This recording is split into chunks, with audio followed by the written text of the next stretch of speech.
પ્રભુ ઈસુ ખ્રિસ્તમાં સર્વને સવારની સલામ.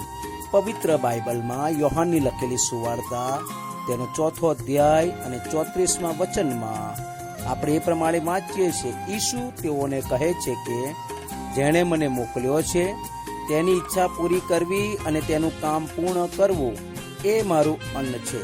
પવિત્ર બાઇબલમાં આ વચનમાં પ્રભુ ઈસુ ખ્રિસ્ત ભોજનનું ઉદાહરણ લઈને જીવનનો અર્થ સમજાવી રહ્યા છે. તે ભોજન વગર મનુષ્ય કેવી રીતે જીવી શકે છે? ના, ભોજન જેવી રીતે મનુષ્યના જીવનને માટે જરૂરી છે, તેમજ પ્રભુ ઈસુ ખ્રિસ્ત કહે છે પરમેશ્વર પિતાની ઈચ્છાની અનુસાર ચાલતા તેના કાર્યને પૂરું કરવું તે જ તેમના માટે ભોજન છે. પરમેશ્વર પિતાની ઈચ્છા શું હતી? પરમેશ્વરની ઈચ્છા છે કે મનુષ્યને તારણ પ્રાપ્ત થાય. પાપી મનુષ્યને તેના પાપની સજામાંથી બચાવવા માટે જ અને તારણ આપવા માટે પ્રભુ ઈસુ ખ્રિસ્ત આ જગતમાં દેહધારી થયા.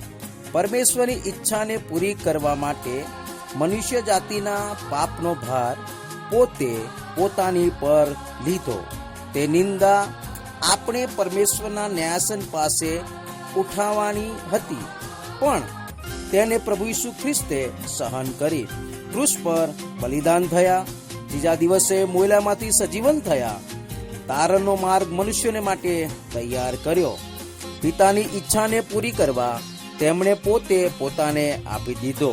આ પ્રભુ ઈસુ ખ્રિસ્ત પર જેણે આપણા તારણને માટે પરમેશ્વરની ઈચ્છાને પૂરી કરી.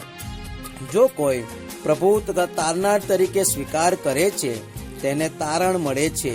આવું કરવા પ્રભુ તમને સહાય કરે. આભાર.